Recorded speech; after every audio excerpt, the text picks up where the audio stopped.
Bonjour à tous et bienvenue pour ce focus sur le marché américain. Le focus, c'est 20 minutes pour faire le point, pour faire un topo sur un marché de l'art non français afin de vous aider à mieux s'insérer ou étudier les opportunités qui s'offrent à vous. Alors, comment ne pas inaugurer ces focus en parlant du marché américain ? Peut-être parce que le marché américain est le premier marché de l'art dans le monde et on va voir quelles sont ses spécificités et comment peut-être il est incontournable. Alors pour commencer, sans plus attendre, une œuvre.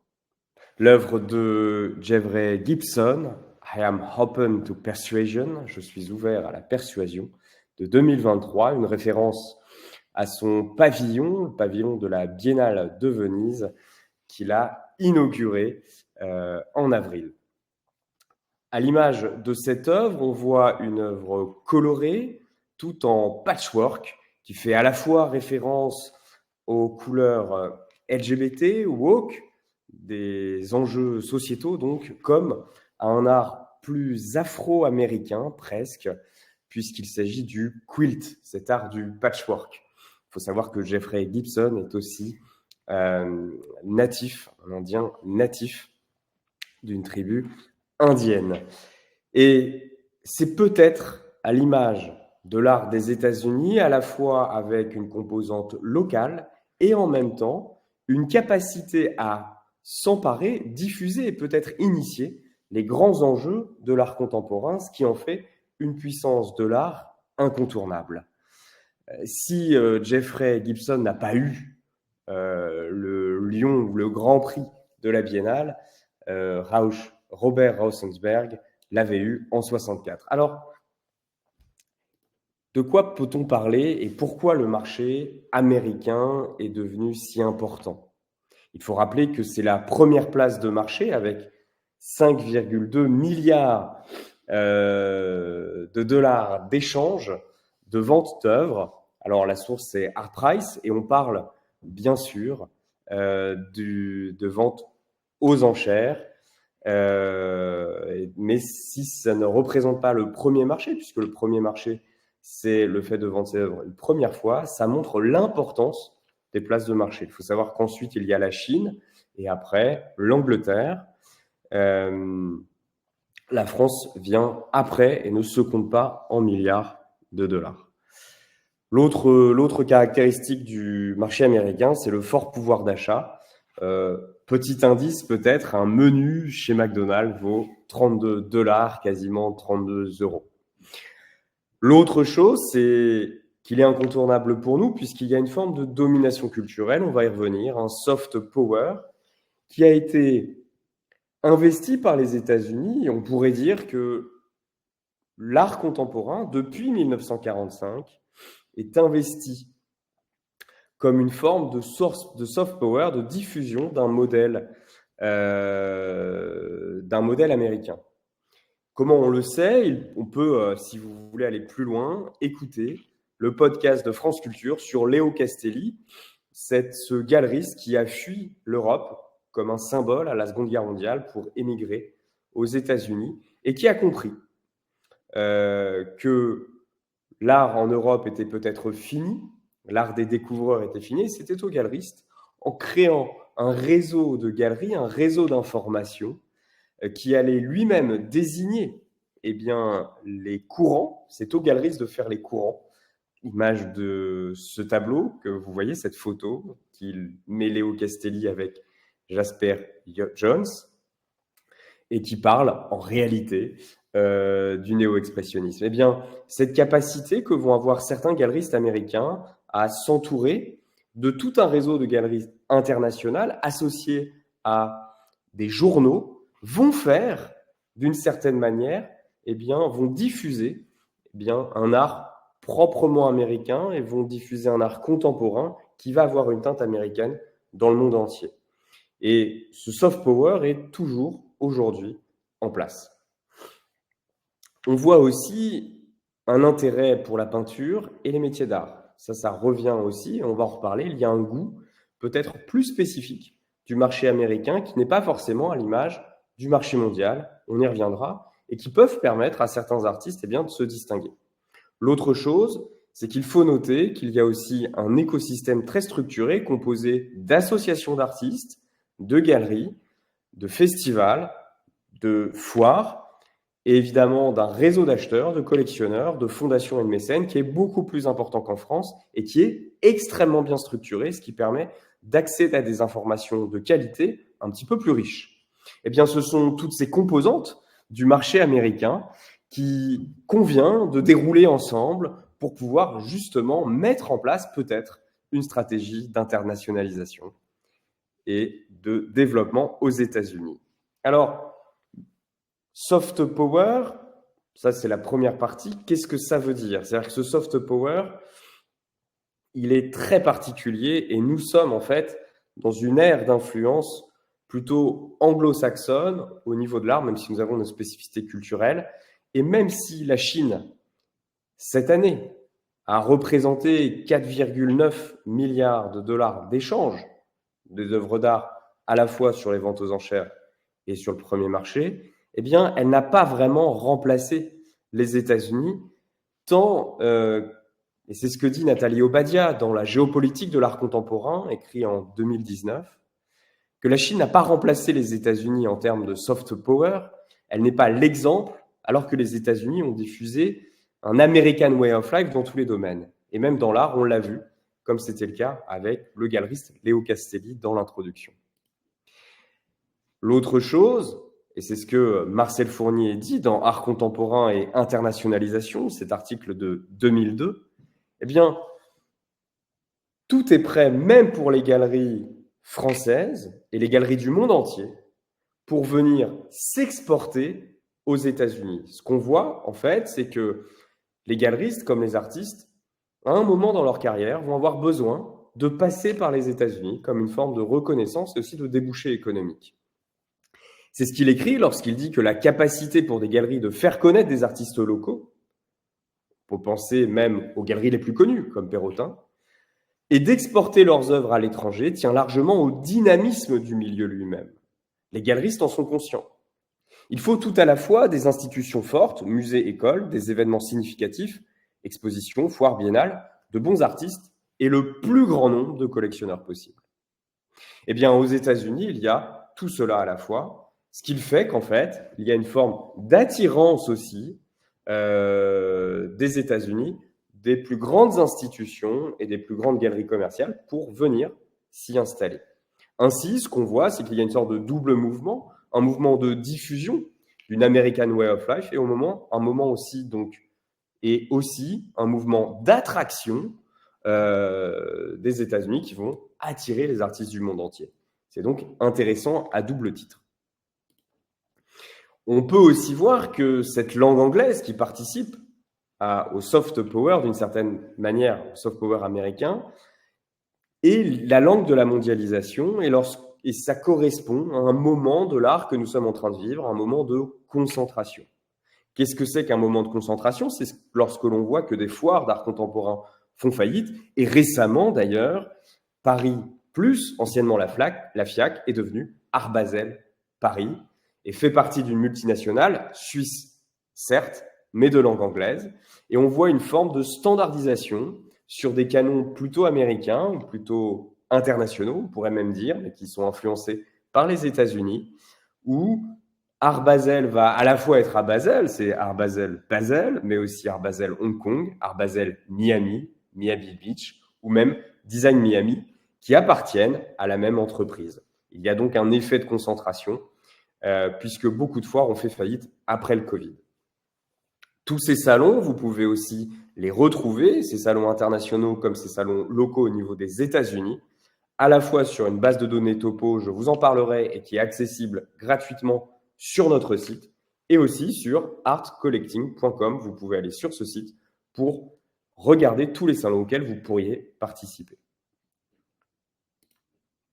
Alors, si on a vu l'influence, évidemment, très rapidement, l'influence des États-Unis, à la fois comme diffusion de normes, de standards, d'enjeux de l'art contemporain, comme c'est le cas avec Gibson, ou alors d'attraction de toutes les galeries et de tous les artistes du monde entier vers le territoire.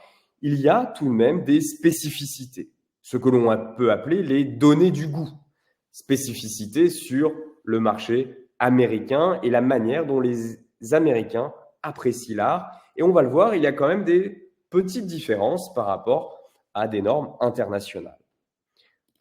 Ce que l'on peut voir, et c'est la carte Artspare, ce site de vente en ligne, qui a fait une carte des goûts dans le monde entier par type de peinture. Enfin, les types de goûts en fonction des pays. Alors, ce que l'on voit, c'est qu'aux États-Unis, il y a un goût à la fois toujours pour le street art, mais aussi pour la peinture plus traditionnelle, et notamment la peinture de paysage, une peinture donc figurative. Et c'est peut-être une grande distinction ce qu'on va avoir par rapport à d'autres pays qui vont préférer, comme en France, un street art pur ou alors même de l'abstraction. L'autre chose, et c'est une tendance que l'on voit aussi depuis quelques années, c'est une forme, et on en avait parlé dans les états des lieux du marché de l'art en 2023, c'est une tendance à faire moins de distinction entre l'art et l'artisanat d'art. C'est-à-dire qu'aux États-Unis, comme on a aussi en Europe, on voit une porosité entre art et artisanat d'art. À ce titre, Gaëtan Bruel, qui aujourd'hui est au cabinet de la ministre de la Culture Rachida Dati, dans Connaissance des arts, et qui dit ces choses suivantes. Gaëtan Bruel, avant d'être au cabinet, a été aussi l'ambassadeur de France aux États-Unis, a porté le mouvement, la Villa Albertine, qui est une villa, un réseau de résidences aux États-Unis et qui est détenu par l'Institut français, réseau de résidences pour les artistes. Les États-Unis sont un pays immense, divers, prescripteur. Les artistes sont accueillis partout aux États-Unis. Les artistes résidents de la Villa Albertine, c'est un réseau de plusieurs résidences aux États-Unis, notamment chez les collectionneurs et les mécènes américains, ce qui facilite une bonne intégration. Les Américains ont des moyens importants, ils sont à l'écoute de ce que le paysage des métiers d'art français peut leur apporter. Et on voit dans cet article de Connaissance des arts un mélange intéressant où des artisans d'art proposent des objets qu'ils vendent comme des œuvres d'art. Il y a donc un goût pour l'esthétisme et la technique aux États-Unis. Et l'État français a investi des villas qui autrefois étaient plutôt consacrées à l'art contemporain, uniquement à l'installation. On peut penser notamment à la Villa Médicis en Italie. La Villa Albertine fait le pari d'une image de la France qui utilise l'excellence des métiers d'art parce qu'il y a en réalité un marché pour des œuvres qui font la part belle à l'esthétisme et à la technique. L'autre chose, c'est qu'on voit aussi tout un réseau d'artistes proprement américains qui, toujours dans cette veine technique, vont revenir vers un art plus figuratif, une peinture à l'huile, à l'image presque d'un académisme néoclassique de ce qu'on pouvait avoir au XIXe siècle en France. Il y a tout un courant, une niche d'artistes aux États-Unis qui vendent leurs œuvres assez chères. On peut voir par exemple Alex Kanvensky, cet artiste né en Russie qui est devenu américain et qui vend des œuvres figuratives à plus de 14 000 $ ou à 13 000 $ par exemple. Il a aussi quasiment 90 000 followers sur Instagram. Cette niche, ce courant d'une peinture figurative académique est aussi très apprécié. Et donc, si vous avez une technique classique, presque relevant de l'art moderne, du paradigme de l'art moderne, cela peut être très intéressant de s'installer, en tout cas d'exporter aux États-Unis, là où certaines galeries en France pourraient être plus rétives à vous exporter. L'autre chose, et en étudiant, en regardant des parcours d'artistes qui vendent à l'international, et notamment aux États-Unis, on s'aperçoit aussi que les descriptions, et ça c'est un exercice que vous pouvez faire en allant par exemple sur le site Artprice, regarder tout simplement les parcours d'artistes, et regarder les œuvres qu'ils vendent et aller sur leur site web. Eh bien, en regardant des artistes assez connus américains sur Artprice, vous pouvez regarder les démarches artistiques et on s'aperçoit que ces démarches sont très simples, beaucoup moins conceptuelles, beaucoup moins intellectuelles que les démarches françaises. C'est peut-être une spécificité française, ce besoin de réfléchir sur soi, ce plaisir même de réfléchir sur soi. Eh bien, il y a quelque chose de beaucoup plus efficace aux États-Unis dans les descriptions. Je prends l'exemple d'une artiste anglaise, mais qui vend énormément aux États-Unis, qui vend énormément dans le monde et qui reprend à son compte le style rococo et qui ne conceptualise pas, en tout cas qui ne problématise pas nécessairement son travail. C'est ce que vous pouvez voir sur la slide en face de vous. Alors, ça, ce sont, pour parler des données du goût, spécifiquement peut-être américain, il faut évidemment, quand on fait un focus, parler du prix. Le prix, en réalité, vous pouvez trouver des sites américains, ça fait partie de l'écosystème, un peu à la manière de Topo ou de la Condamine, eh bien, un ensemble de sites qui vont vous donner des informations sur les prix qui sont pratiqués aux États-Unis. On s'aperçoit qu'il y a, un peu comme en France, des prix au point, c'est-à-dire au centimètre carré. On va dire ici le per inch, le prix au pouce. Et les prix, si on regarde par exemple les sites comme Felt Magnet, Symposia, Artist Network, on s'aperçoit que ces prix sont très proches de ceux de la France, peut-être 20 à 30% plus chers, mais en réalité, on a vraiment une grande gamme de prix. Il suffit aussi d'aller sur le site par exemple de Saatchi et de regarder les prix qui sont pratiqués. Vous verrez les prix. S'il y a un plus grand pouvoir d'achat, il y a aussi une consommation supérieure, c'est-à-dire que les gens achètent plus facilement des œuvres d'art et on voit que les prix sont un tout petit peu plus chers, mais pas nécessairement beaucoup plus chers. C'est intéressant, ça donne une bonne indication. Et maintenant, toute la question, ça va être de savoir quand on a situé comme ça à la fois le poids que pouvaient avoir les États-Unis dans le marché de l'art, les données du goût comme on l'a fait, ou le prix, eh bien c'est l'environnement. On parle d'écosystème, cet écosystème très structuré, il faut avoir quelques repères pour pouvoir se développer. Et c'est ce qu'on va voir ensemble dans la partie environnement. Je fais un petit arrêt en vous montrant que tout l'environnement, je ne peux pas en parler évidemment en quelques minutes, puisque les focus sont des moments de concentration plus intenses, mais vous pouvez poursuivre les recherches sur l'environnement. L'environnement, c'est l'ensemble des fondations, résidences, subventions, salons, galeries ou appels à projets qui sont aux États-Unis. Eh bien, nous avons produit une base de données avec l'aide de plusieurs artistes et de bases de données aussi open source. Vous pouvez accéder à cette base de données depuis le site Topo en parallèle du focus que nous sommes en train de présenter pour pouvoir justement trouver eh bien, des appels à projets, des résidences, des subventions qui vous correspondent. Alors, dans cette base de données qui constitue une étude de l'environnement américain pour pouvoir vous développer, vous allez retrouver des galeries, des résidences, des appels à projets et des salons. On dit open call pour appel à projet, art fair pour les salons. Alors, toujours le même protocole lorsqu'on veut aller à l'étranger. On identifie une zone géographique plutôt limitée. Les États-Unis sont un pays très vaste. Il faut sectoriser le territoire.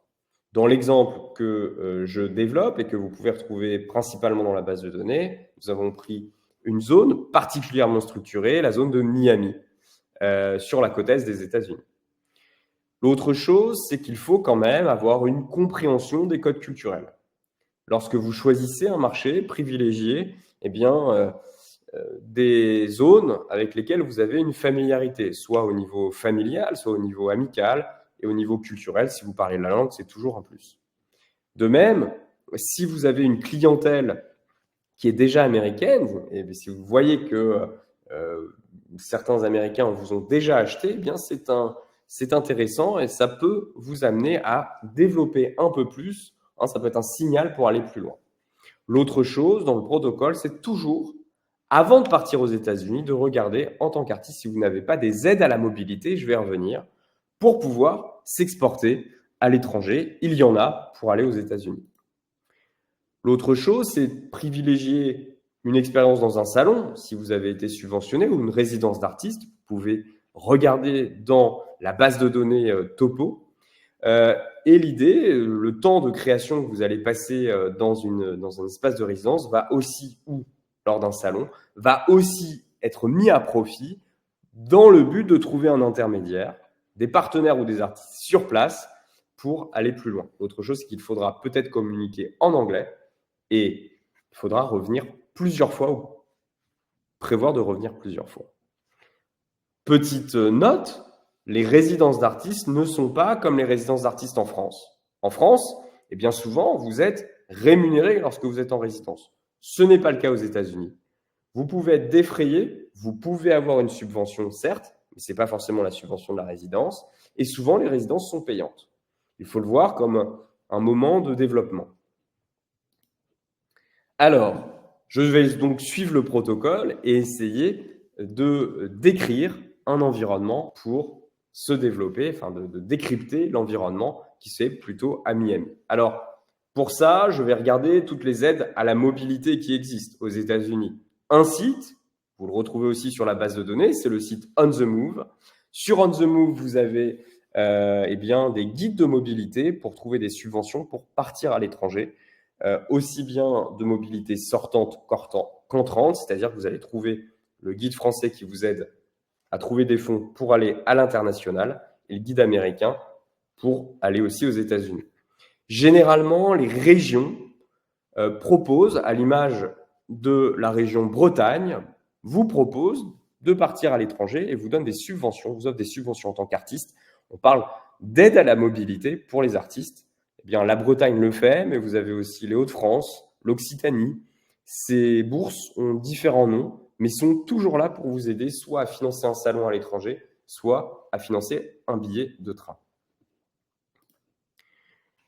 Il faut toujours utiliser aussi l'Institut français ou ce qu'on va appeler la coopération culturelle. Vous pouvez contacter des ambassades aux États-Unis qui peuvent vous aider pour soit faire une résidence dans des lycées français, c'est le cas notamment de tous les lycées qui sont reliés à l'AEFE, vous avez le lycée français de Chicago qui notamment a une résidence d'artistes, ou même des instituts français, on l'a vu avec la Villa Albertine, ce réseau de résidences qui accueille des artistes tous les ans et les aide aussi à s'installer durablement aux États-Unis. C'est l'objet de la résidence Albertine, de la Villa Albertine.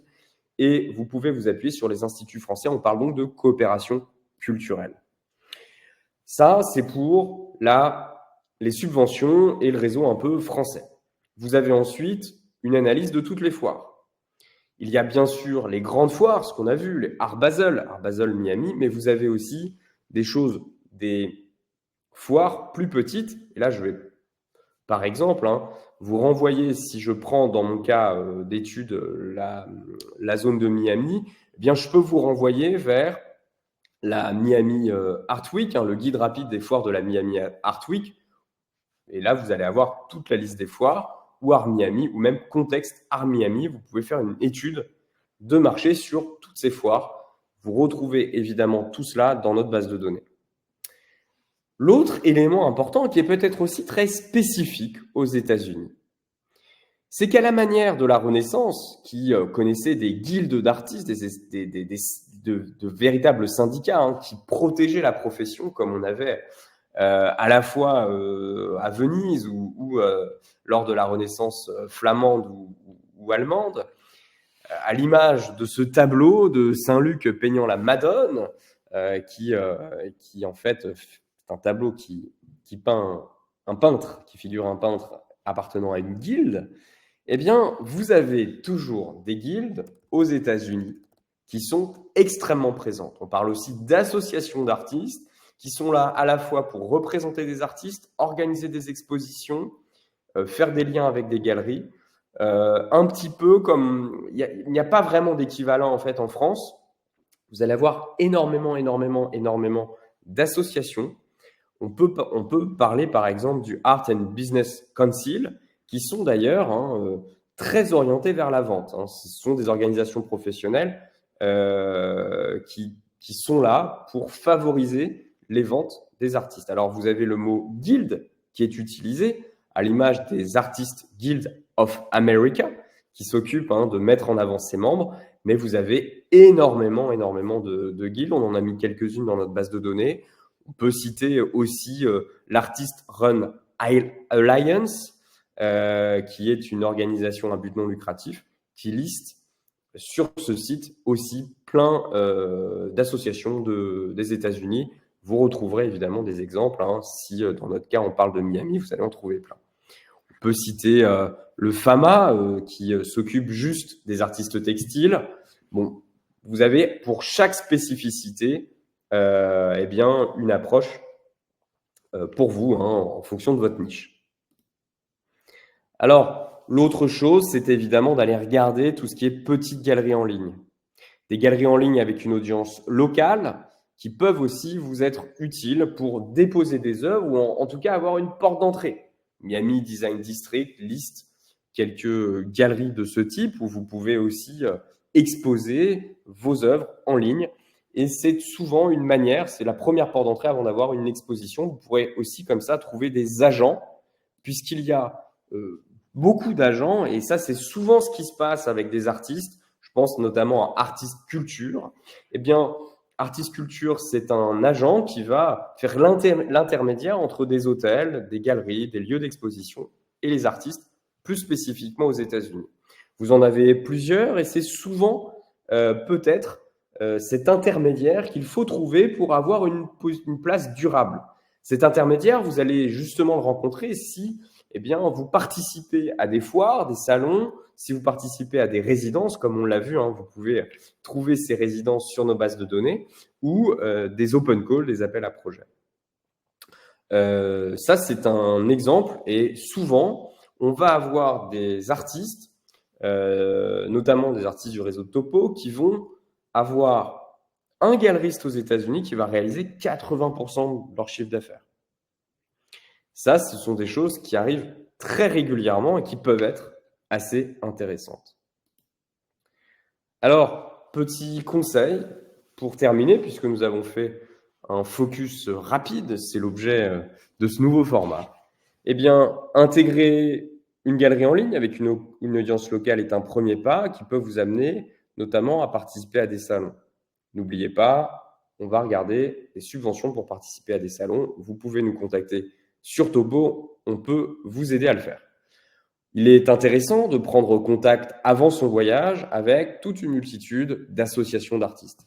Il y a des associations d'artistes réservées à des artistes en galerie et des associations d'artistes qui sont très ouvertes. Vous en avez vraiment pour toutes les spécialités.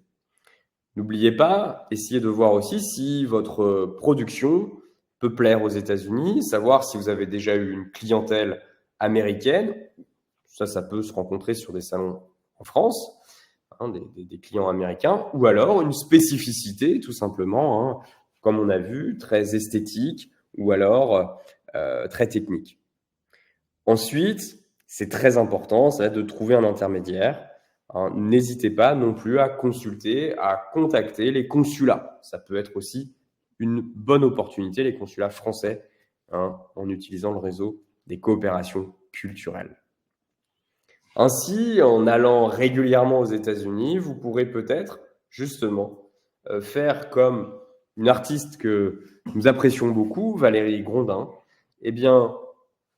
avoir une grande partie de ses ventes qui peuvent se faire aussi aux États-Unis grâce à un galeriste. C'est pour ça que c'est important d'y aller. Un seul galeriste peut faire la différence aux États-Unis. En passant du temps, en essayant de comprendre avec empathie la mentalité américaine, nous pouvons faire nôtre ce proverbe Lakota, Sioux Lakota, ce proverbe donc des Indiens d'Amérique, qui dit qu'avant de juger son frère, il faut avoir marché plusieurs lunes dans ses mocassins. Il me reste à vous souhaiter une bonne étude de la base de données et peut-être réfléchir ensemble à des opportunités de développement aux États-Unis outre-Atlantique. Merci de m'avoir écouté pour ce focus et à bientôt pour plusieurs focus à venir À très vite.